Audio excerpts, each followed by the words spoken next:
Episode number 2 of the Board Together Games podcast is made possible by our loving families and listeners like you. Thank you.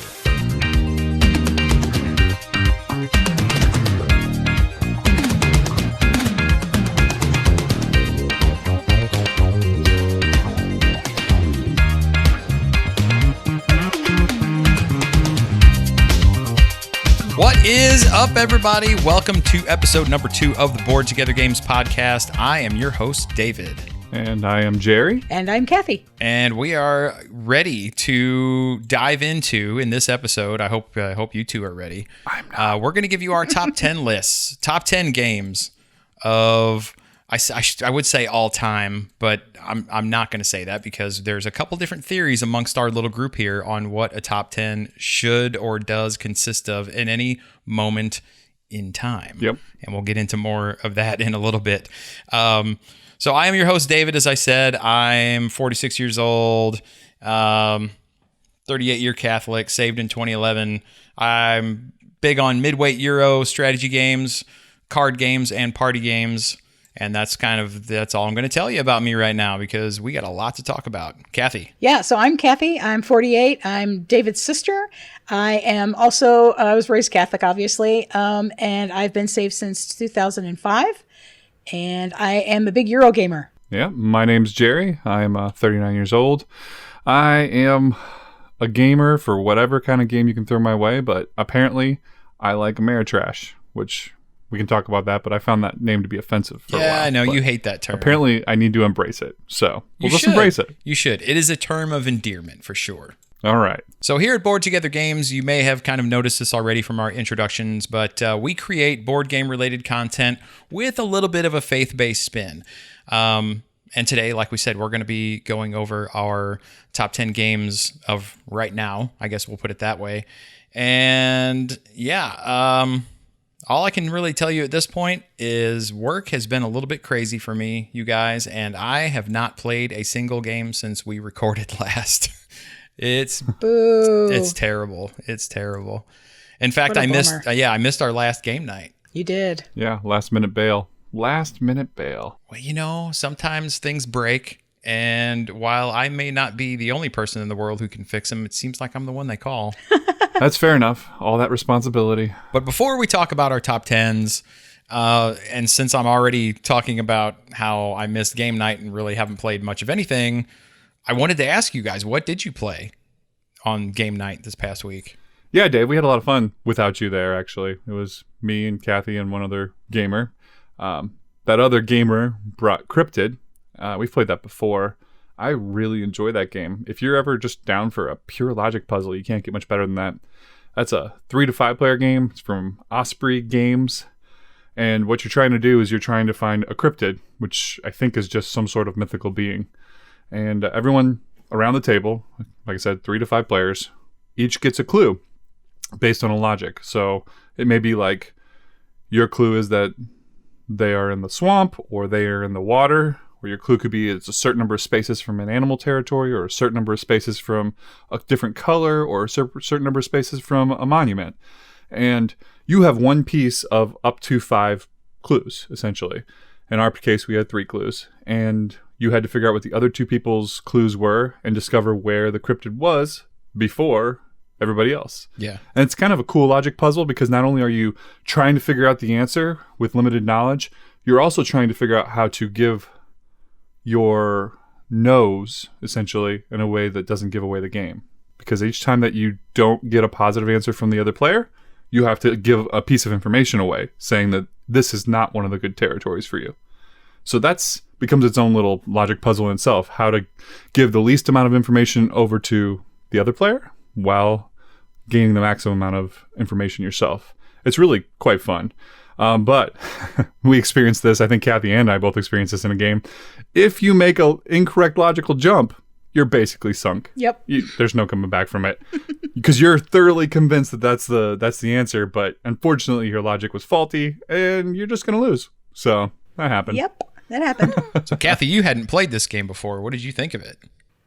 This was my first time playing, and I liked it a lot more than I thought I was going to. When I saw it coming out of the box, I was like, ooh, I don't know. But as soon as we got into the gameplay and I saw that it was just a logic puzzle, I had a blast. It was great. Yeah. I really liked it. It's pure deduction. And It is. It's pure. Yeah, this is one of those games that brings out the competitive person in me, where I mean, I literally have not stress, but tension, that inner tension, just thinking, I've got to figure this out. I've got to figure this out before these other players. I have to figure this out. It's terrible. So, I mean, I love the game, and I love that tension, but I don't like that it brings out that player in me, that competitive, that super competitive guy. Because There's something healthy about the competitive well, guy, though. it can be healthy. Boy, this is a topic for another podcast, I think. But but yeah, it does. It totally brings that out of me. But yeah, I liked it a lot too. Cryptid is a lot of fun. I'm kind of bummed I didn't get to play it with you guys. I say the litmus test for a good game is if I lose and I still had a good time playing it, that's a good game. And I lost both times, and I would have played again if we had wanted to play. So that was a good game. That is a great litmus test too. That was a solid one. And that's why she hates Scythe, because she lost and she hated it. Stop. I don't hate it. It's just not my favorite. You did get your butt kicked, though. I really did. In fairness, you both got your butts kicked. That's your first win, Dave. It is my first win ever. It might be my last. So proud of you. It's like I said, I won at Scythe, and for the life of me, the sad part about it is I have no idea how I did it. So I can't replicate it. It was a fluke. It was a fluke. No, you had some good things going with your system. You really did. But that's a conversation for another time. Maybe later in this podcast. Okay. Perhaps. So I've been playing as much as I can anyway, and it hasn't been as much as I would like. Endeavor: Age of Sail. Kathy, you got to play this with me. I first played it at Geekway to the West. I did a demo of this game. Me and my son and another friend of ours sat down and played a 3-player game of this, and we had somebody teach us how to play, and we played the entire game. Wow. What's so great about this is even though it's kind of a big, sprawling, epic game, once you understand how to play it, you can play it in under an hour with 3 or 4 players. That's impressive. It's pretty impressive. Yeah, I mean, it's 2 to 5 players. It's kind of... There's some area control, there is action selection, there's worker placement and worker management, where you are basically trying to spread your influence across different regions of the world. You know, hence the name of the game, Endeavor: Age of Sail. This is like during the age of exploration, not necessarily conquering new lands, but exploring and kind of exploiting new lands. All the while, you can do just a ton of different things with the different buildings that you can buy and building up different resource tracks that allow you to take more powerful actions as the game progresses. And the way that you get points are numerous and plentiful. It's a lot of fun. I would highly recommend it to, even if it doesn't sound like your type of game. If you're like, no, I don't really care for area control and the dry European style strategy type of stuff. This one is super fun. One of my favorite parts about it is a game of perfect information. There's absolutely no randomness in this game whatsoever. Everything is out there on the table. So everything, there's no mystery at all. Now, I don't always like that in games, but it works so well in this one. So I've played it twice since I first, I discovered it. Yeah, nice. But every game felt a little bit different. And taking different strategies in each play, each strategy felt like it was equally viable as a path to victory. There's just enough meanness in this game. There is a little bit of take that, where you can kind of take over where someone has already kind of placed their influence in a certain region. It's very expensive to do, but you can kick somebody out of a particular region to kind of maximize your own point strategy and area control, that kind of thing. But it doesn't happen a whole lot in the game that I've noticed. The game has an excellent production. There can be a little bit of downtime on the larger player counts, and honestly, you can kind of paint yourself in a corner in this game that may be difficult to overcome, but all in all, just a super fantastic game that I really enjoy the heck out of, and I'm hoping I can play a lot more in the near future. And Kathy, you did play this with me once. What did you think of it? I thought it was a really good game. I enjoyed the fact, well, it's a Euro game, so of course I'm going to like it to start with. But I liked the different decisions that you could take and the different ways that you can kind of strategize to get a victory.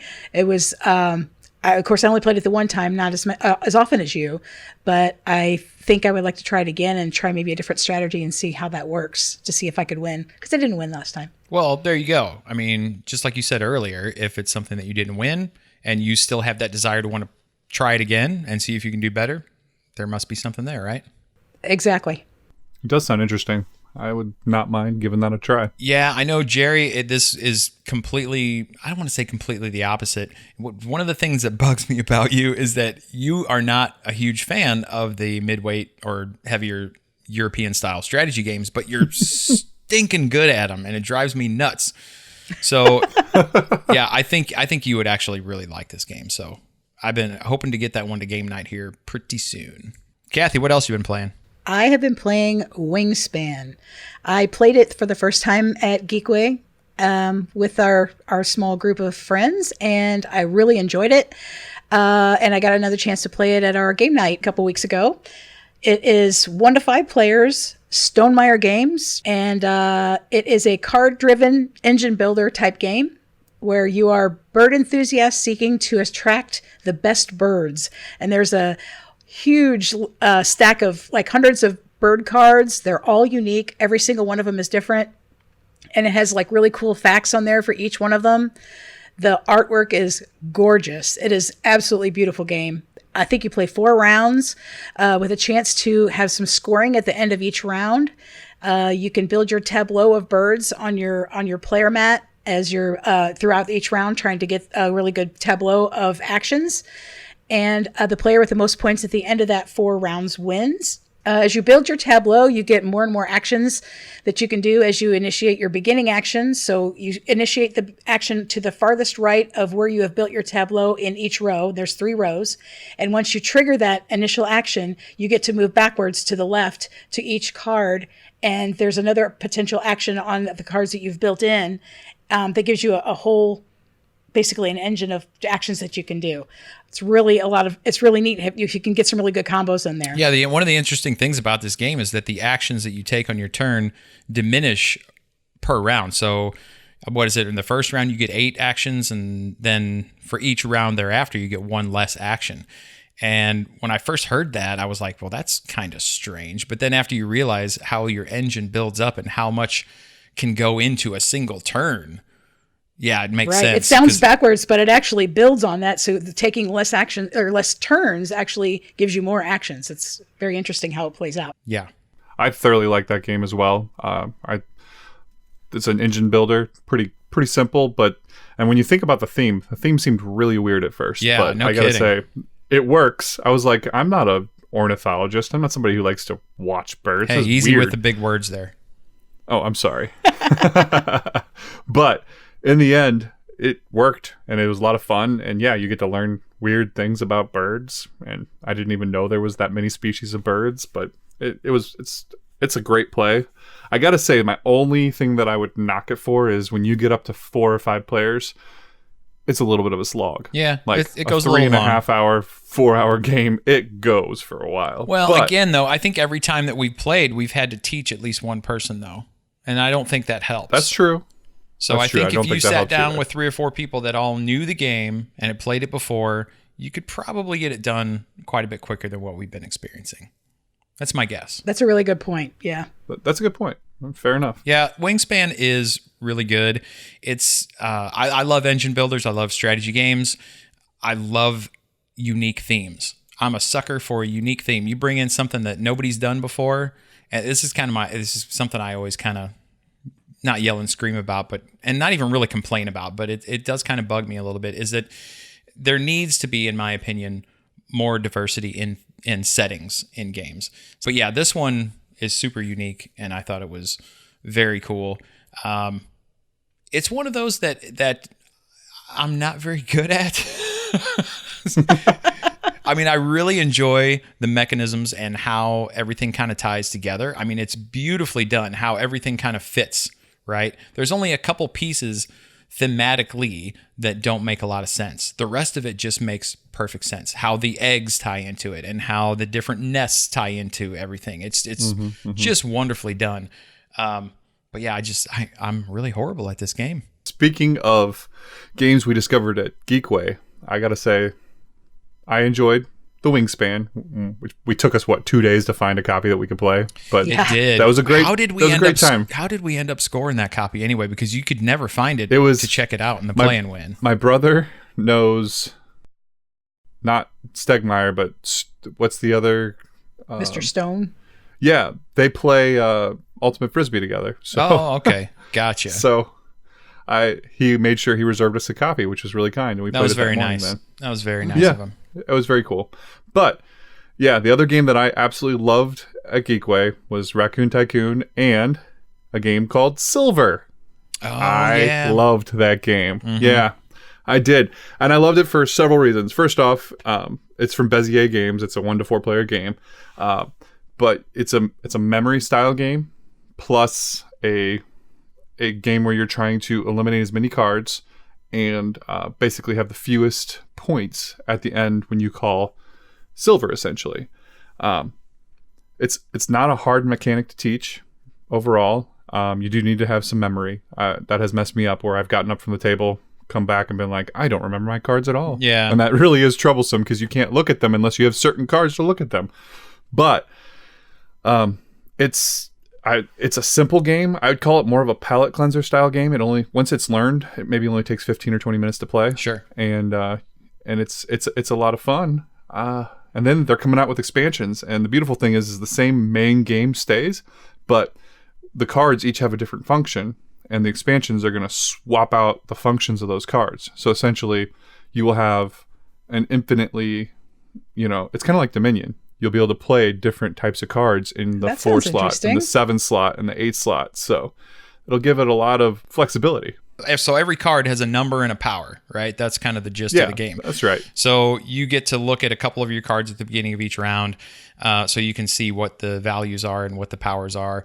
And then on your turn, you just draw a card and then either discard it for its power or replace it with something that's in your tableau in front of you. And certain actions will cause you to turn cards face up as opposed to face down because they all start out face down. And your goal is to have the lowest value at the end of the round after somebody calls silver, like Jerry said. So that's kind of the gist of it. And you play, what do you do? Play 4 rounds? Is that what it is? I believe it's 4 Yes, rounds. Yeah. 4. Yeah. And then the lowest total score after those After 4 4. rounds. Or if you're playing with me in the game, it's just whenever Dave hits 50, that's when we stop because, and then see who has the. This is another one. So this is kind of the opposite of something like Cryptid with pure deduction or something like Endeavor Age of Sail, which is perfect information. There's no randomness at all. This is all luck, but it's still a lot of fun. It's not all luck. I argue that point with you. There are multiple strategies you can take depending on what cards you have in your hand. I would like to know one of these strategies. You want to break that down right now? Okay. So, depending Let's on go. what cards, if you have a bunch of high cards in your hand, then you're going to want to go ahead and try and match those up and basically stream them out of your hand as quickly as possible. If you've got a couple of golden low cards, then you're going to want to hold on to those as best you can, and if you can, protect them with a 3 or whatever, and then as quickly as you can, you're going to want to call silver, while everybody else hopefully has higher cards than you. So there's a certain amount of, I guess you could call it poker-esque in there, but Sure. there's enough skill involved that I don't hate it. Like, what do we call that game? Left, right, center. I hate that game. Oh yeah. Well, I actually don't mind left, right, center. That's another conversation for another day though. But Yeah. I don't know, Jerry. I kind of feel like I don't know if I would call that a strategy or if I would call that just more how you play the game. Because I think that's kind of what everybody's trying to do, right? Is True. pair up your but- cards, get rid of them at the same time, and hold Yeah. on to the low cards. I don't know. I mean, But there'll be times where you end up with like 2 of a certain card and maybe a 13 as well. And so like Jesse in our board game group, he he had 3 or 4 of the high numbers, and he decided to play it out until silver was called.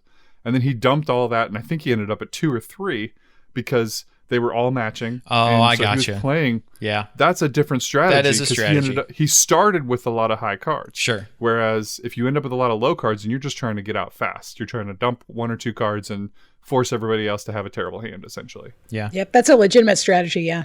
Maybe I just suck at this game too. I wasn't going to say it, but now that you did. All right. So a game that I played recently was Diamonds at our board game group. It is a 2 to 6 player game. Stronghold Games. Mike Fitzgerald is the designer.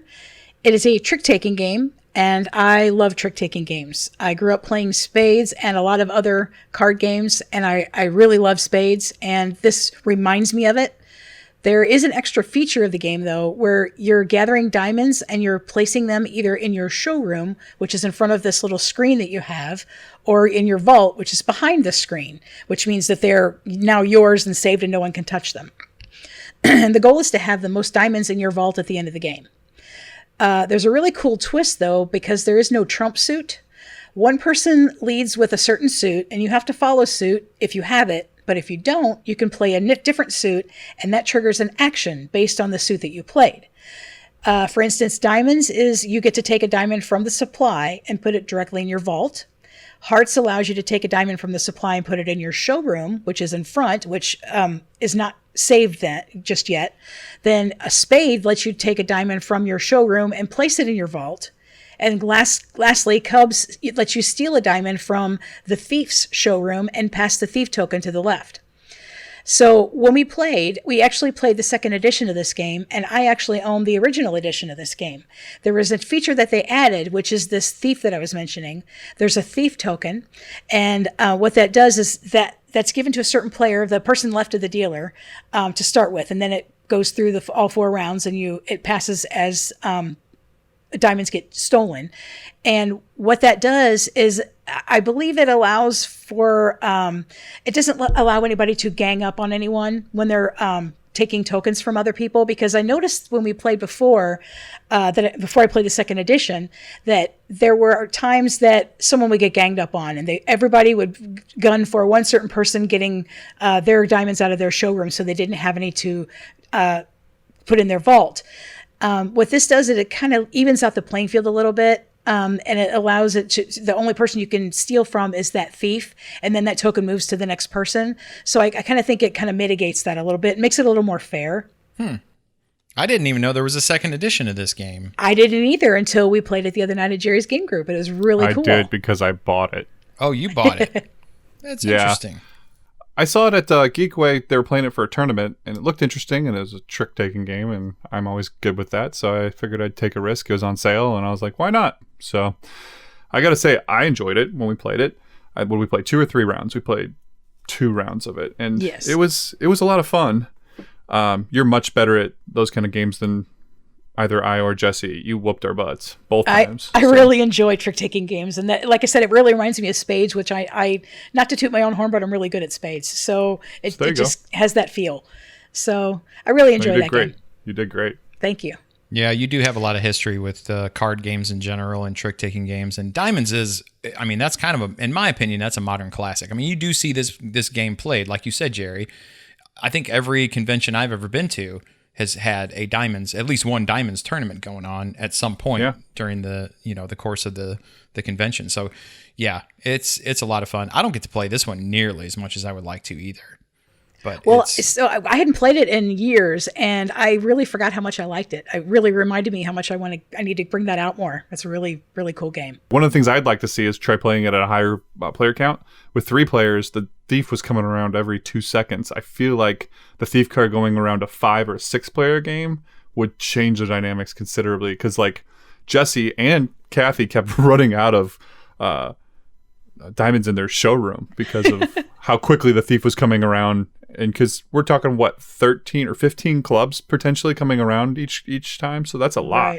Right. Another thing that'll change if you have a higher player count is we get to see more of the cards, and there's more of a you're able to understand what might be played and what might not be, because when you're only playing with 3 players, you still only get 10 cards, which means half the cards are not even in play. So Correct. you could have the 13 and it could be the highest card, and you don't know if the 14 or the 15 is even out. So just another dynamic. Twice I took that chance, and of course, both times my 13 was trumped. It just fantastic. Well, yeah, I'm interested to see how it will play with this thief component added to it. I have not played with that. Kathy, do you know, is that something, or Jerry, is that something that you are allowed to take out, or do they kind of frame it as though, hey, this is the game, this is how it plays, and you always play with thief? It felt like that's how it's supposed to be. That's the game. The instructions, that was explained pretty explicitly. It didn't say this is optional. But I would imagine that you could just take it out, though, if you Yeah, know a house rule Yeah. might be that you take it out, because there was multiple times where somebody would have the thief token in front of them, no diamonds, and the person who played a club would have to take nothing because there was nothing to take. It definitely changed my strategy when I played a club. That's for sure. I think it weakened clubs overall. Oh, on really? The smaller hands. I think it did. I think it just changed it. I think it was, for me, I used to not really play clubs because I really didn't want to steal anybody's diamonds per se. But for me, my strategy was whenever the thief token's in front of me, I tried to win on a club so I could move the thief token without actually having to steal anything, because that way nobody steals from me, because I would technically be taking from myself. So it just allowed me to move that token away from me so no one could take mine. That was my strategy. After our first game, I tried to pawn off as many clubs on you, Kathy, as I possibly could. And I took them because that way I could manipulate the clubs. You did win. You did win. So maybe my strategy was terrible. One of the things that was different in the second edition versus the original was that they changed the cards from being black, like dark print on black, to being white cards with print on them. And I think it really made it easier to see the cards. They were beautiful before, but for instance, our dad, I taught him this game and he had a really hard time seeing the cards. So I think with the newer version, with the white cards, I think it would be a lot easier for him to play. So I think that was a really good change too. So it looks like a more traditional deck of cards now. Well, it's a little thicker because it's 60 instead of 52, but the cards are beautiful. I mean, they are gorgeous cards, and they're well lacquered. They float across the table quite nicely. Oh yeah.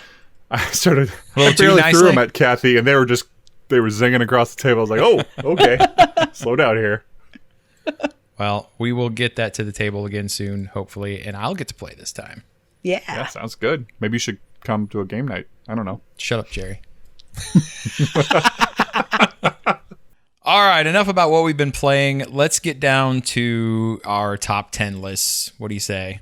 So the reason we're doing this, I love a good top 10 list just like anybody else does. I don't know that I'm crazy about making top 10 lists. It's kind of hard. Yeah, it's a difficult thing for me to do. It was surprisingly hard. Yeah, but the reason that we're doing it, especially on episode 2 of the podcast, is really as more just to kind of give you a better idea of who we are and the types of games that we like to play. So again, it's really not because, we're just trying to cash in on a top 10 thing so much as it is about, hey, if you're listening to this podcast, whose style of gaming would you most relate to? And therefore, when you're listening to future episodes, and it just might give you a little bit more insight as to, where we're coming from. So there you go. That's our reasoning. So to avoid argument, we'll just say Kathy's going to go ahead and go first. And I think what we should do, you guys, is go ahead and, before we say our number 10, just give a little bit of insight as to how you came up with your top 10. Sound good? Sounds great. All right, go ahead. What I did when I was creating my top 10 was I basically made a list of games that I love playing right now. Thinking about anything that I enjoy playing, looking at my wall of games and just picking my favorites. So I started there, and then I started putting them from 10 to 1. And essentially, if you look at my list, this is going to be what I love to play right now. And I have a feeling if I try this a year from now, it's probably going to be different. But what my perspective is, this is what I like right now. That's fair. My number 10 is Ticket to Ride Europe. The reason why this is my number 10 is because this is a game that I play a lot with my parents probably at least 3 or 4 times a month. It's one of their favorite games. We can bust out a game probably in a half an hour now because everybody knows how to play. Everybody has their strategy down. It's a classic, not quite the main classic. It's not the original Ticket to Ride, but we like Europe because they have the little cathedrals or whatever they call them that you can use to allow you to take over Stations? a Are they called route. stations? Station, yeah, that allows you to go into a route that someone has already gone into, so that you can connect and not have to go all the way around the long way when you're making routes. So that mitigates some aggravation sometimes. So that seems to work out better than not having that option. So it's a great little. Let's see, what kind of game is that, Dave? I would call it hand hand management. Set collection and route building. So anyway, yeah, I really enjoy this game. We play it all the time. So I had to include it in my top 10. That's Ticket to Ride Europe. Are you saying that there's someone that you play this with that gets a little grumpy if someone cuts them off? No. I think I know who that person is. I think you do too. All right, Jerry, go ahead. All right, so I put, first off, a little bit of thought into this. Well, that's good. Yeah, it was about 15 minutes of thought, maybe 12. I don't know. No, I put a couple of days worth of thought into it, just kind of mulling it over. But I decided my criteria was going to be, if I could only play 10 board games for the rest of my life, what would they be? And most of these include games I've had a lot of fun playing with other people, games I've enjoyed the strategy on. So we'll just start it off from there. And number 10, which kind of surprised me, but is Betrayal at Baldur's Gate. That is my favorite of all the Betrayals. I like the D&D flavor of it. I like the fact that each of the characters has an additional power when you go into there. And I feel like of all the missions, and I've probably played that one 7 or 8 times, all the missions, all the Betrayals are a lot better polished than the first game. The first game has a couple of, how do you call it? We'll call it broken scenarios. A couple? Okay, a bunch of broken scenarios. Yeah. But I feel like Baldur's Gate went a long way towards fixing a lot of those scenarios that were broken, and they seem to play a lot better. I've only had one where it was a little bit broken-ish, and it was actually just really bad luck on the betrayer's part because everything seemed to line up for the good guys right away. It just happened that the 3 tiles they needed were right there. Yeah. Out of all the tiles. So yeah, a lot of times on those what people call broken scenarios, they're situationally broken, right? In a normal game setup or a normal game progression, it might not be an issue. But if you just happen to trigger a haunt early or only build out the map so far or a certain way, true, somebody could get kind of hosed if they end up being the betrayer, or if the betrayer might have an unfair advantage because of those kind of things. But true, it doesn't change that it is a lot of fun. I was surprised too, Jerry, to see this version. Not that it's on your list, but this version. Yeah. Okay. Yeah, I was surprised too, but I thought about it. The first Betrayal is great. I have no problem with it. And then we're playing Betrayal Legacy, but I haven't finished it yet. And while it is good, when I think about one that I would just bust out with friends and just have a good time with, it would be Betrayal Baldur's Gate, because everybody seems to like that D&D flavor, being able to play as, the wizard or the sorcerer or the barbarian. So, and each has their own little ability that can be used sometimes once a game, sometimes a couple times a game, or during situationally. And it can be quite helpful. All right. Well, my top 10 list is kind of a conglomeration of the things that you guys said. I looked at, what do I enjoy? What are the styles of games that I like? What, this, that, or the other thing. But when it came right down to it, one of the things that played big into my selection of my top 10 list was just what ends up getting to the table. What do I end up seeing come back time and time again? And that doesn't just mean for game group. That means with my family. That means with people who I introduce games to. That is really what kind of drove my list. And my number 10 is a game called Ethnos. This is a game from CMON, or I guess now they want to call themselves Come On. I mean, they need to probably figure out what the name of their company is. But this is a fairly simple area control, hand management, set collection style game that plays really fast and has quite a bit of luck involved. but has some very interesting strategies, and I love it. I absolutely love this game. I've been told, Jerry likes to tell me that I'm good at this game. I don't know that that's necessarily the case. I just think I get lucky a lot of times. But yeah. Stop it. No, I do. I get very lucky with the draw, because basically on your turn, you're just drawing a card. And then, you're either drawing a card or you're playing a set, right? And Let me drop down these 15 dwarves all at once. Well, that does happen sometimes. Boom. But like I said, it's lucky draws. That's all it is. But yeah, I'm not going to go into it a lot, but this game should not be on my top 10 for a lot of reasons. Number one, because it's not typically the type of game that I like. It's the very bog standard high fantasy tropes, which I'm not really a huge fan of. It's area control, which isn't one of my favorite things either. It's from CMON, or CMON, which that's going to be a discussion for another day, why there's some issues there. But there it is at number 10. It's just a really good game. And it really aggravates me that this publisher brought out this game, amazing game, that can have somebody like me who doesn't like anything about these types of games usually, and they did nothing after this game came out. This thing was rife for expansion. Yes, I mean, exactly.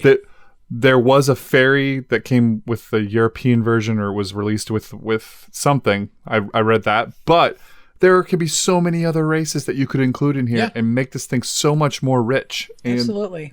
Nothing. And it's not like the game wasn't getting any love. There was a lot of people talking about it. There was a lot of buzz. There were a ton of people playing this game, and they just forgot about it. There's no support for this game whatsoever. It's horrible. But anyway, that's my number 10, Ethnos.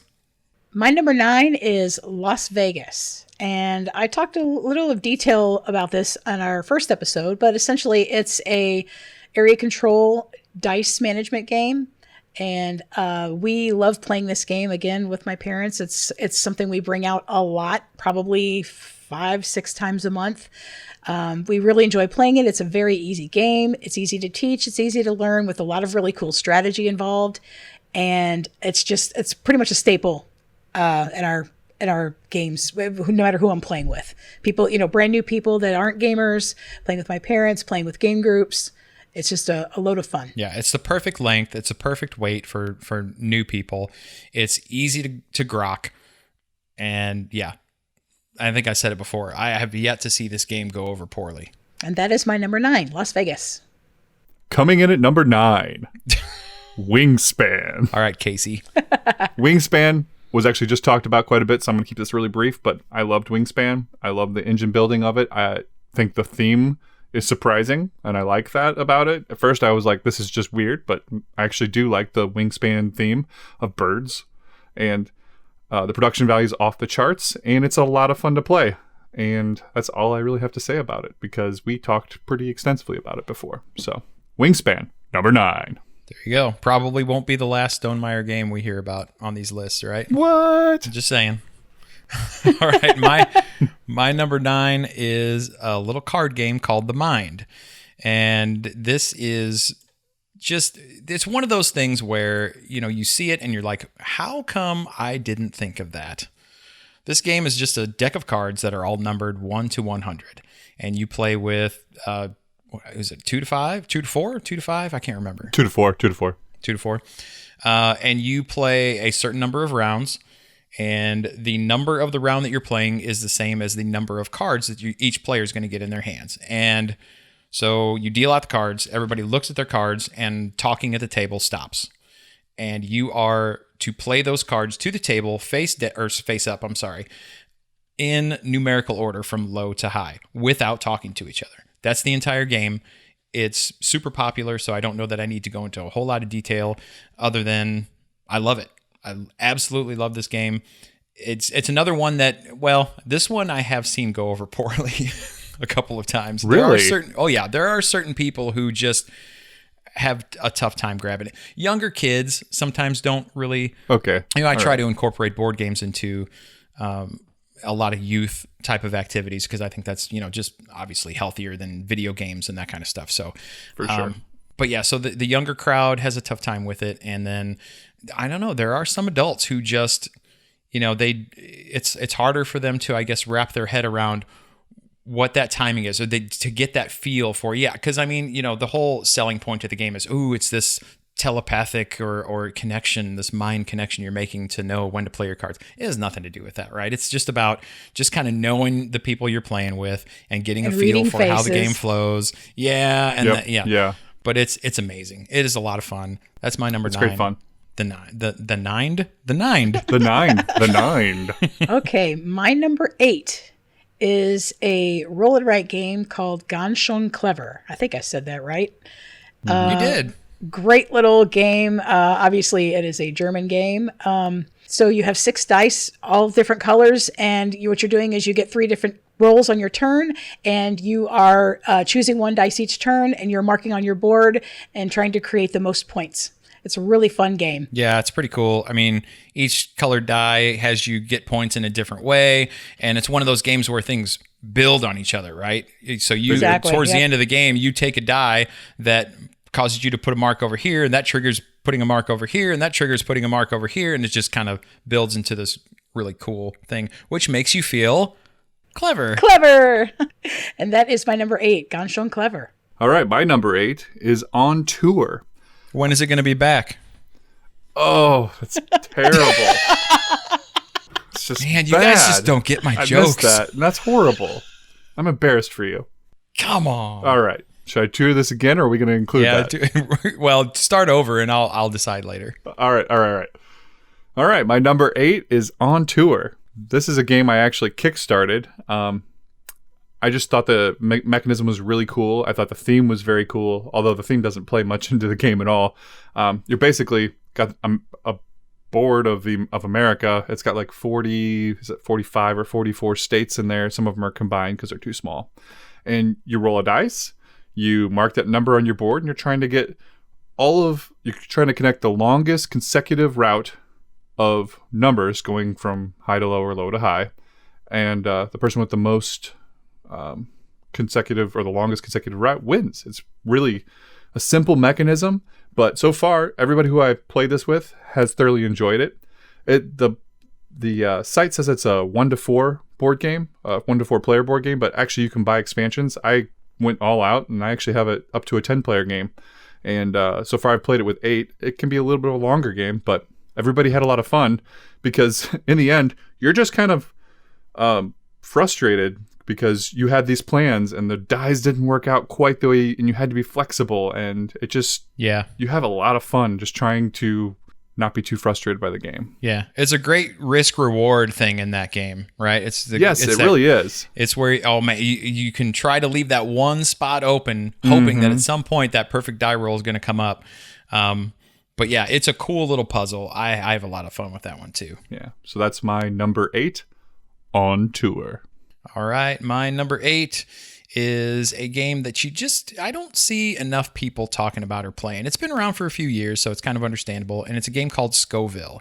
Really? Scoville is a 2 to 6 player game that is kind of complex. I mean, it's got some fairly extensive it's kind of a big learning curve, but honestly, it's one of those where once you kind of pick up on the flow of a round, it becomes kind of second nature type of a thing.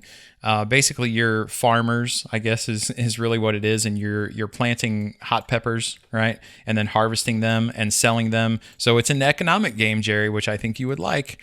I haven't gotten to play this yet, so yeah, it's very cool. There's an auction mechanism in it, and it's just a lot of fun. It's a very kitschy. It's got a lot of kitschy humor in it.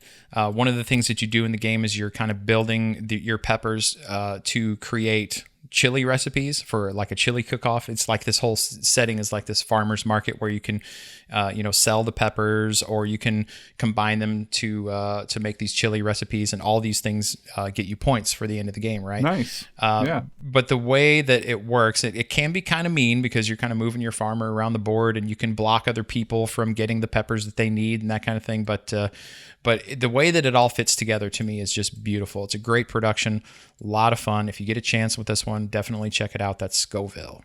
Okay, my number 7 is Century Spice Road. I really enjoy this game. It's a great gateway game. Basically, it's a hand management game where you are you're building an engine builder. Basically, you're choosing cubes by placing cards down, and that allows you to build up your cards and build up the types of spices that you're actually going to use to try to purchase these gold cards that are on the board. And you're trying to be the first person to, I believe, 40 points. No, it's 5 victory point cards. 5 victory point cards. That's right. That's right. It's been a little while since I played. Yeah, so really great game. It's really easy to teach for non-gamers. So I really enjoy playing this game, and everybody who's ever played it has really enjoyed it as well. Yeah, very easy to learn. It's a lot of fun. Yeah. Jerry, you said you have not played this, right? There's another one I need to play. Yeah, we're getting quite the list together. Bringing it to game night. Yes.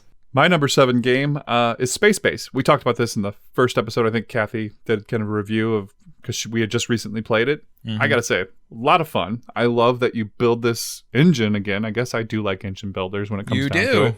I know. And when you roll certain dice and certain dice come up, you get the benefits of those. And you're trying to race to the most victory points. And that's how you become the winner. And it's a lot of fun because you can take some long range gambits and try and have a come from behind victory, or you can just be really consistent and just chug along, which is, I think I won that game, and I did that through just being really consistent on my on my plays. So yeah, that's a great game, and anytime somebody would say let's play Space Base, I will say yes. Yeah, I'll remember that's that. another one that there's a lot of different strategies, a lot of different ways to victory. You can honestly build an economy like a big money making engine and just buy your way to victory in this one, which is pretty cool. So true. And yeah, cool little legacy style expansion that just came out for this one recently that we all need to play. Absolutely. We're going to try it. So that's number 7, Space Base. All right, my number 7 is somewhere on this little computer screen that I got in front of me here. Oh, here we go. Yeah, number 7 is Telestrations. So is this the first party game that we've talked about, I think? This is the first one, I think. Yeah, Telestrations is awesome. This is a drawing game, and a lot of people don't like drawing games, but this literally, this game is better if you can't draw well. So true. It really is. If you the worse you are at drawing, the more fun and funny this game is going to be. Yeah. I went out and bought the 12 player party pack so you can play so up to 12 did I. people. Oh, it's amazing. And when you get when you get a big group of people around and things get crazy. Oh, goodness gracious. And then of course you've got the people in the group who've got the minds that are just probably need to be in a different place, that when certain drawings come up, that place. Certain drawings come up, and I will confess, sometimes that's me, right? You see something that somebody's drawn and it's like, oh my gosh, that looks like not what you were trying to draw at all. We're just going to take a left turn on that one. Yeah. Yeah. And you know what? We never play this game as a game. This is just an activity. No. That's all it Correct. is. Right. And so much fun. There is no points. I've never played this game for points. No. It's just, Never played it for points. Hey, let's roll a die, pick a thing, everybody start drawing, and then pass the thing to your left or and whatever. Then everybody gets to show off their artwork. That's the big thing. Right. Oh, that's the best part. Laugh our butts off. That's how you win. Is if you had the best progression of things from from beginning to end. It's amazing. So yeah, draw the picture. Next person tries to guess what the picture is. Next person draws what that person guessed, and then just on and on and on. It's amazing. Telestrations, one of the best party games ever. That is my number 7. Okay, my number 6 is a great classic game, Castles of Burgundy. Stefan Feld is the designer, and he's one of my favorite designers. I enjoy most of his catalog of games. This is a really great game where you are playing 5 phases and 5 rounds, and essentially you're buying settlements off of the main board and to put on your player board, and you're trying to build the most optimal amount of points on your board to try to win the game. There's several different types of settlements, and depending on your player board, there's different player boards you can use that's going to have a little bit different setup, and it really lends itself to what they call a point salad, which I love those kinds of games where you can get points several different ways. Lots of fun. I really enjoy it. I haven't played it in a while, and I need to break it back out to table again. Yeah, this one makes me feel smart sometimes. Yeah, sometimes, right.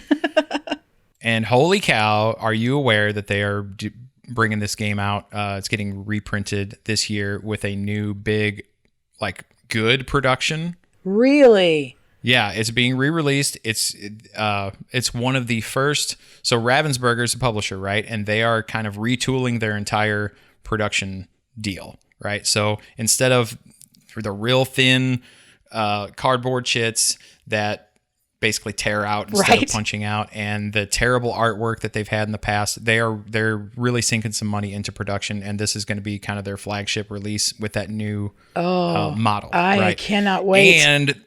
And they're including all of the expansions that have ever been released for it in the box. Oh my gosh. I'm excited. That's an immediate purchase for me. You sound a little excited. Yeah, it's an insta-buy. Chalk that up as another one that I need to play.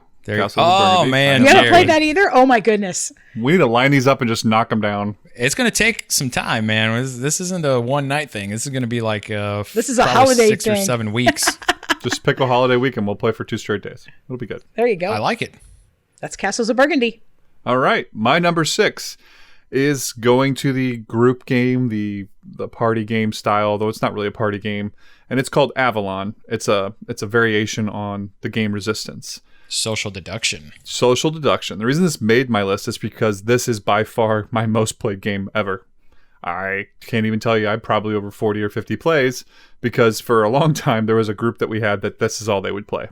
They wouldn't play anything else. So we'd play it 4 or 5 times a night. Wow. And this in code names was all that they would play. But I've eventually gotten them to play some other larger board game group type games, including On Tour, and they like that one. So yeah, I like this game. It causes a lot of excitement in groups. There's a lot of name calling. People are called liars. People are called deceitful. People are called names we can't say on this podcast. Names we can't say on this podcast. But when at the end of the day, everybody has a great time at it, and it's great. The one thing I love about Avalon, before the Resistance expansions, Avalon had the Merlin, and I think the Merlin adds so much to it. If you want to look it up, you can look up what the Merlin does. But essentially, the Merlin has knowledge that nobody else has. And I think that's a great variation on the Resistance game. And that's kind of why we play the Avalon one over the Resistance variation. So that's my choice. Any thoughts, guys? Yeah, I've never played Avalon. I love the vanilla Resistance. Played it a ton. Never played Avalon. We should try it sometime. But you really need 6, 7, or 8 before it even starts getting great. So I believe it. Yeah. All right. So that's number 6, Avalon. Okay. My number 6 is a cooperative game called Flashpoint Fire Rescue. This is one of those that has made the list simply because of a couple of things: the sheer number of times that I've played it, and the experiences that I've had with it. I play this game a lot, 2 players with my son Ryan, and we just have a ball with it. He bought this game. This is one of the first games he bought with his own money, and we have played it a ton. He has purchased a bunch of the expansions, the expansion boards, and things like that. So in a nutshell, like I said, it's cooperative. Each player is a firefighter. You take a certain number of actions on your turn, like move or extinguish fire or do this, that, or the other thing. And you're basically trying to save a certain number of victims before the house either burns down or collapses or whatever. So, but it's super fun. It's a very simple concept. It's easy to kind of pick up on. You can teach it to anybody. And we have a blast with it. Love it a lot. I think it's going to be around for a long time, at least in my house. That's Flashpoint Fire Rescue, my number 6. Okay, my number 5 is Azul.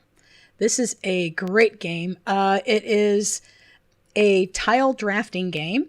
And what you do is you draft colored tiles from the little suppliers on the in the middle in the round into your player board, and you are trying to place them strategically on your grid on your board to get the maximum amount of points.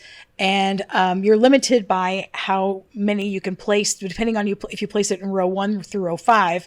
You can either have 1 space or 5 spaces, and it's an interesting little puzzle on how you're going to maximize playing those to get them over onto your grid on your player board to score points. Really interesting game. I really enjoy the way it plays and the interesting decisions you have to make when you're drafting the tiles. Yeah. My family thoroughly enjoys this game, and we introduced it to a buddy of ours, Don, and his family played it obsessively. Did you know that, Dave? Yeah. Like, Oh, yeah. they played it obsessively where they're getting like ridiculous scores on the thing. And And then they Yeah. bought that second one, the stained glass glass. of Sintra. I call it stained Yeah. glass of Sinatra for some reason. But I think he bought that one the day it came out. yeah, Yeah, they do enjoy it. they do. And it's a great game. I could play it anytime somebody wanted to say it. Doesn't really get old for me. I can't believe how many times they've played it, but breaking it out once a month or so, absolutely, it's a great game. Totally agree. See, this one's already run a little cold for me. I don't know. I don't know what it is. I kind of feel like no matter when I play this game, and I think it's just the nature of this game is that whoever's playing in front of me, the one player in front of me to my right, is always grabbing whatever I'm going for. And I don't know if that's just how this game works. I kind of feel like that's how this game works. No, we're kind of all going for different strategies, but at the end of the day, we're all doing the same thing. So obviously, if this guy's got the same space available as I do, he's going to grab the thing that I'm looking for. So I don't know. I just kind of feel like it's kind of run its course with me. It's still okay. It's pretty good, but something else I kind of noticed, Kathy. It seems like the word puzzle comes up a lot when you're talking about your favorite games. So I think there's a theme there. Definitely. Tiling and puzzle games are definitely my thing. And area control and fighting games. Oh, yeah, those are absolutely. Yeah, no. That's my number 5, Azul. All right. My number 5, Ganz schon clever. So, as we talked about before, dice rolling game, really fantastic. Dave introduced it to me. I've got to say, I don't have many complaints. He often busts it out, and I'm always happy to play it. It's a great game, and it does make you feel really clever when you start, hitting like five or six different mechanisms chain at once. reactions, yeah. Chain reactions, and you're like, look at that. I just scored so many points. I'm awesome. Yeah. I like the feeling. I think my record on a single roll is 165 points. That's ridiculous. Well, that's great. That's sad that I know that information. It's important to you, Dave. Obviously, it's very important to you. I guess. So that's my number 5, Ganz schon clever. All right. Number 5 for me is something that probably not too many listeners will be familiar with. It's actually an old card game called Pitch. And this is a trick-taking game played with just standard deck of cards, kind of a dumbed-down deck of cards. You only use certain cards. This game actually can be played, I think, with 4 or 6 people. We typically play with a six-person table. And it's the points that you score in a hand or a round are high, low, jick, jack, and game. So jick and jack are the jack of the trump suit and the jack of the same color. High is whatever the highest card is that came out for the trump suit. Low is the lowest card that has come out in the trump suit. And game is by the tricks that you take, counting up point values on cards. So Wow. You basically have those 5 points. You play a game, I think you play to 11. So the first team, it's a team-based game, that gets to 11 points wins the game. And holy cow, I have played this game more often than I can even... I couldn't even count. I couldn't even tell you or even get close to how many games I played of this at family reunions and holiday gatherings and things like that. This is the one that always gets played. Nice. And I continue to enjoy it to this day. If you ever get a chance to look it up, the rules are easily searchable and findable online. Look it up. It's a game called Pitch. That's my numbers. No, it's number 5. Look at there. Okay, my number 4 game is called Sagrada. I absolutely love this game. If there's dice in the game, I enjoy it. So this is definitely right in my wheelhouse. This is a dice drafting game where you are drafting dice and placing them into a very beautiful stained glass window that is replicas basically of the Sagrada Familia in Spain. And so the production is beautiful. The window screens are gorgeous. All the production is very well done, really nice, thick cardboard, really pretty little dice. And it is a joy to play. I love playing this game. Every time we get it out, it is just, it jazzes me. This was your first Kickstarter, wasn't yes, it? I did. I kickstarted this game, my very first Kickstarter. So I had to have it as soon as I saw it. I was like, I have to buy it. I have to kickstart it. So, and I was one of the first people to ever own it because I was a Kickstarter and I was so excited. And anytime somebody wants to play Sagrada, I'm there. I haven't played this in a while. I would like to play this again pretty soon. We'll have to break it out. That's my number 4, Sagrada. All right. My number 4 is another one of those party large group games. Everybody who's ever played it has liked it. It's Codenames. And I want to say every version of Codenames. I have Codenames, is it called Duo? I have Codenames Disney. I have Codenames Marvel. I have Codenames Pictures. And I have the original Codenames as well. Do you have Codenames After Dark? I do not. I don't buy any After Dark games. Good for you, sir. So. But all those other ones, and we've played every single version of that with my larger couples board game group, and they thoroughly enjoy it. And anybody who I've ever broken this out with in a larger group, they love it. It's just a great game. It's a great deduction game, and it's got that. Everybody can feel smart in this game, essentially. Yeah. You come up with the right word that clues your team in, then you just feel like the smartest person in the room, because it's, we got 3 with that one word. Boom, we're awesome. So, but that's my number 4, Codenames. Yeah. This one kind of feels like it's one of those games that you're going to see on the store shelves still in 20 years. For sure. Definitely. I really do think it's going to be around for a long, long time. All right. Well, my number 4 is a little more advanced game called Orleans.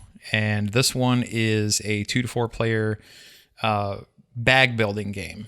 And this one was not the first game to ever kind of come up with this concept, but it's kind of the one that is most known for that. So you start the game so think deck builder, only instead of a hand of cards, you have a bag of tokens, right? So you have your starter tokens in your bag, and on every turn, you are allowed to pull out a certain amount of tokens based on where you are on one of the tracks. And you can, of course, advance that as the game goes on, and you can gather and gain more workers, different types of workers, and as you draw them out of the bag, they're going to combine together to allow you to take certain actions and different actions on your turn. And this one is just a ton of fun. I kind of feel like it's one of those that is really getting neglected these days, which is unfortunate because I kind of went all in on this one because of how much I enjoyed. I bought all the expansions. There's solo scenarios that you can play with this game. There's a cooperative expansion that came out for this game. There's just so much to it, and it's so rich, and there's just so many paths to victory and ways that you can go about executing your strategy and scoring points. It's just a ton of fun, and it's one of my favorite strategy games of all time. Obviously, that's my number 4, Orleans. All right. So my number 3 is Great Western Trail. This is I would say at least mid to maybe even a little bit heavy weight of Euro game. Pretty heavy. But when I first heard about it, the theme did not attract me, but the mechanics of the game was right up my alley. So basically you are gathering your cattle and you're taking them up to Kansas City where you're going to sell them. And then what you're going to do is start over again. And you just keep going through the route. It's a deck builder. It's another deck builder. Yeah, it is a deck builder. It's a little bit of an engine builder too, because every time you lay down one of your towns in one of the areas or one of your buildings, it gives you more actions. So as you're going, you're building the different things that you can do. A lot of fun. I mean, it's like I said, it's pretty heavy and it's a little bit of a longer game. It takes a little while to get through it. Probably a 2, maybe 3 hour game, depending on how many players you have. But it is so much fun when you bring it out. It's what do you think about it, Dave? You like it too, right? Oh, I love Great Western Trail. It is a lot of fun. I kind of feel like I've only played this a couple times now, and it is a long game. But one of the coolest things about it is it really never feels like you're playing for that long. What did our first game take us? 6 hours? Well, that was with learning the game.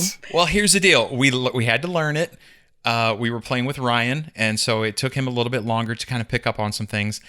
And we started late. We were all kind of tired. So this was a 2-day event, so we played it for like 3 hours, and then we came back and played the next 3 hours. But fair enough. But and we had 4 players, So it's a longer game. It's a lot of different working pieces that you have to kind of work to fit together properly to perform well in the game. And I did not always do that, but yeah, I like it a lot. Lots of fun. Haven't played the expansion yet either. I really want to play the I expansion. have it. We need to play it. I know. That is my number 3, Great Western Trail. All right, coming in at number 3, we have Ethnos. I love Ethnos. Like, I know it was number 10 on Dave's list, but I got to tell you, anytime anybody wants to play this game, I'm good. It's fun. It's simple. It's a quick learn. And I'm trying to think, I don't think anybody's ever disliked this game. Once they understand it's a card drafting, set building, and a little bit of area control, they're good with it. And the whole dragon system is a lot of fun. We've had situations where all 3 dragons seem like they were right at the very top. That was my fault. Yeah. In fact, I was the one that shuffled the deck, and I somehow found a way to shuffle all 3 dragon cards. Yeah, I still blame you for that. right next to That's each other. skill. All That together. is skill.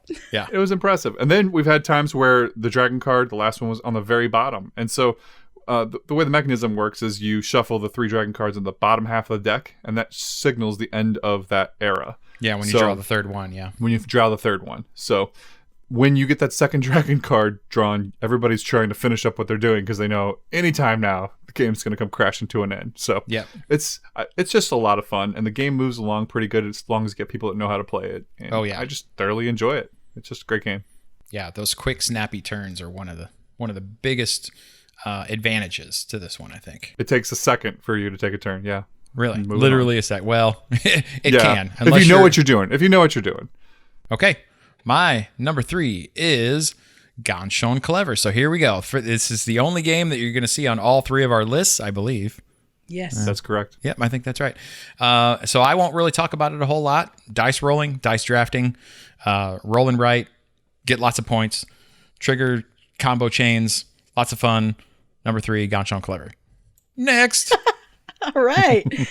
My number 2 is Wingspan. And again, we probably don't have to say too much about it. I talked about it earlier in this episode, and it's Jerry's number 9. So we've talked about it quite a bit, but basically it's a tableau builder and a beautiful game, a lot of fun. I'll play it whenever anybody wants to play it. Number 2, Wingspan. Yeah, we've talked about the bird in the hand as well as the 2 in the bush at this point. Yes, we have. We have definitely talked about some birds. All right. Number 2 for me. The first game I ever kickstarted. I got all the beautiful upgrades, and I must say, this is one of my 2 favorite games. I would play this anytime, anywhere. It is Scythe. It is a fantastic game. I love this game so much that I have the video game on my computer, and I will play it there too whenever I can. It is just so well balanced. It has a little bit of area control. It's an engine builder, and really, at any time, anybody can win. And there's a couple of different ways in which you can go about winning. It's a pretty broad game. I wouldn't call it a sandbox game, but it gets pretty close to that because you can go a lot of different directions in order to secure your victory. And I love that game. What do you guys think? Oh, yeah. Very cool. It's one of the only, I guess you really can't call it your traditional dudes on a map game. I mean, it does have miniatures and they're beautiful. And it does have that moving around, building up your forces, and possibly attacking other players. Although attacking other players is kind of downplayed in this game for sure, It as is. opposed to It's actually other punished. It's punished. They're quite in a bit. way, yeah. But yeah, I do. This is another one that is really not my type of game, but I do love it as well. Kathy, you're not as big of a fan, as I think we already found out, right? It's okay. No, again, expansions galore, and you have them, and we have yet to play them. So We need to do it. it's as soon as we all quit our jobs and decide to play nothing but board games all day, then we'll be able to talk about these things Oh, more. that's the You guys life. want to do that tomorrow? Sure. Quit our Sure. jobs and start? Done. Let's do it. All right, done. I call in tomorrow. Quit. I quit. All right, my number 2 is the other family style party game. Party game, that's the word I was looking for on my list, and that is a game called Time's Up. Time's Up has actually been around for a long time now, and it's had a number of different iterations. There's a Time's Up Title Recall, and there's something else. There's another version of it too that is kind of thematically based. But I think Time's Up is my favorite, and I think I have somewhere around 1,200 cards for that stupid thing. But holy cow, what a fun game. I mean, you get a stack of cards, get a group of people together, and just take turns giving clues to your teammates to try to get them to guess either book titles, movie titles, TV show titles, that kind of. And hilarium ensues. It's amazing. Yeah. Round one, you use the same chunk of cards for 3 different rounds. Round one is you can say anything you want other than obviously the answer. Round two, you use just a single word to describe to give clues to your teammates. And round three, you can't say anything at all, but you can hum or you can mime or charades or whatever. Holy cow. This is another one where just the times that we've had and the inside jokes that we've pulled away from playing this game are innumerable. So a lot of fun. Definitely play it if you ever get the chance. With bigger groups are better, as always, with these types of things. That's my number 2, Time's Up. All right. My number 1 is Space. And Space. we have already I'm talked about shocked. this game. I know, right? I'm just telling you right now, I'm shocked. You're really truly shocked, or are you being sarcastic there? No, I am shocked. I mean, it's a great game, but just knowing your play style and the types of games that you gravitate towards, I was shocked. Well, and I honestly, I was kind of surprised myself, but I was looking at the list that I had. If you ask me, hey, Kathy, you want to play a game? What do you want to play? It's going to be Space Base, because I think it's relatively easy to bring out.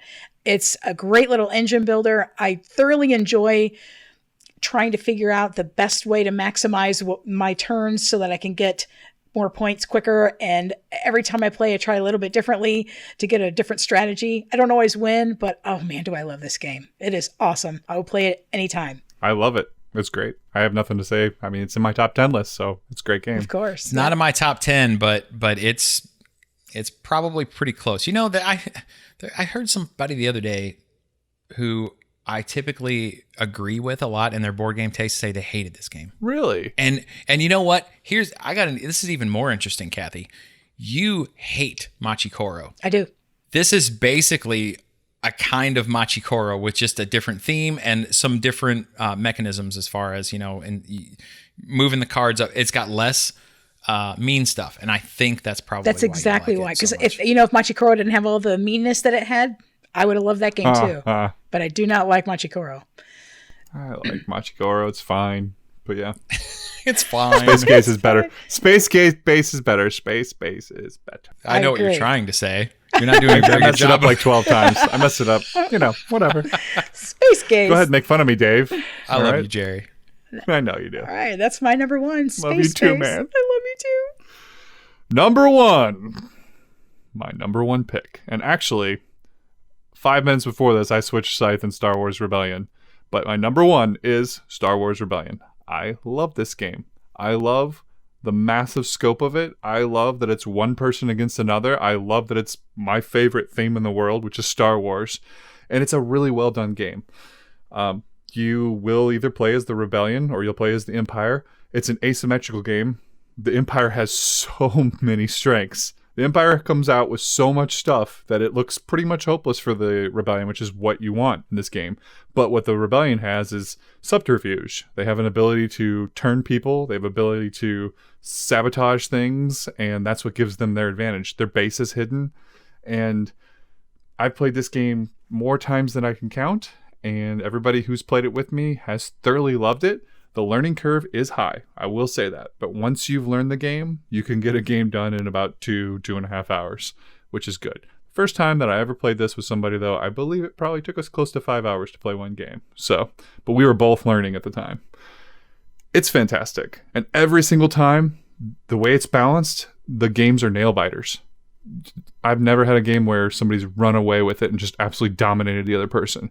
It's always come down to 1 or 2 moves away from the Rebellion getting destroyed and they win, or vice versa from, the Empire losing because of not being popular and then they destroy the Rebellion. So it's really great. So does that hold true even if you're playing with somebody who's a newbie? I think so. So the person who I play with most is my old college roommate. And he and I are pretty familiar with it. We can switch sides pretty evenly and we can go about different ways of of playing it. But I've played it with my brother Chris, and he had never played it before, and it was a pretty close game. We didn't end up being able to finish that game, but it was a nail biter right before he had to leave. So, Well, this is one of those. you should play it with me. Yeah, this is one of those that on paper couldn't be farther away from something that I would typically play. Could not be far. enough. It's 2-player. I mean, it's not really chess, obviously, but it's got kind of that feel, right? Where you're trying to does. outwit your opponent and Yeah. maximize your moves to score the victory. But yeah, it just doesn't seem like my kind of thing. Now, having said that, I will play it. I would absolutely play it, but it just doesn't seem like something that would be in my wheelhouse. So, Fair enough. but it looks awesome. That's my number one, Star Wars Rebellion. Okay, and my number one is from Stonemaier Games, a little vineyard building game called Viticulture. We go from space, wine.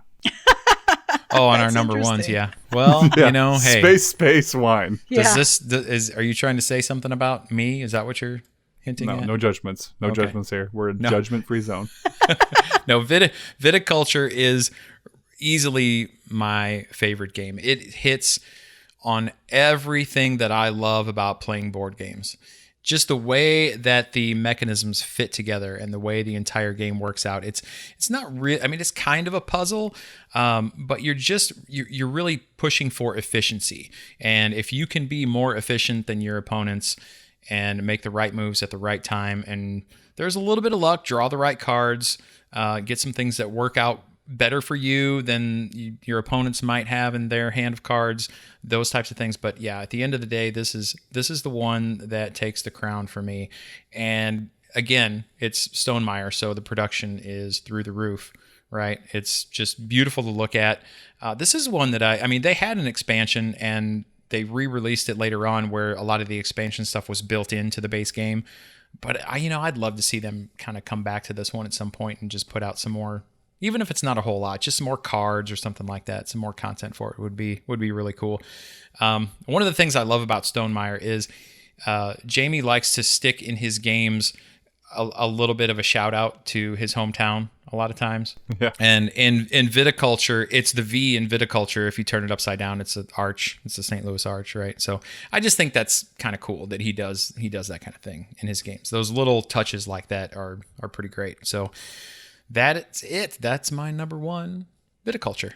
I like that game. Great game. Did you know that Between Two Castles of Mad King Ludwig, that game that he released, he has clues and hints towards Wingspan and Tapestry in there. There's a Tapestry room, and apparently in the board game room, there's a little tiny version of Wingspan that's been drawn into there. Really? Yes. Oh, dude, Yes. I'm gonna check that out. Well, that makes you wonder if he's got anything in there for even more upcoming releases that we're just not aware of yet. There probably is, and we won't know until they get released, and then people who are really nerdy will go back and find them. That's so funny. I thought that was pretty cool. That is very cool. That's neat. Well, there you go, everybody. That's our top 10 games of all time, or at least for right now, according to Kathy, Jerry, and David. And we hope that you have enjoyed this episode. We are running a little bit longer than we were hoping to go here, so thank you for sticking with us. So if you want to know more about us here at Board Together Games, feel free to follow us at our social media things, whatever you want to call them. We have a website, boardtogethergames.com. We are on Facebook at Board Together, BOARD, the number 2, GETHER. Same handle on Twitter at Board Together. And subscribe to this podcast, please. That would be fantastic. If you enjoy what you're listening to, go ahead and subscribe on your favorite podcast listening app. And the best way that you can help us out is to give us a 5-star rating wherever you are listening. It would be very much appreciated. And another thing you can do is you can share this information with your friends. Tell people about us. That's one of the best ways that we can grow this podcast, which is what we're really trying to do. And we love you all. Thank you so much for listening. And remember, if you're bored together, Board together. We'll see you next time.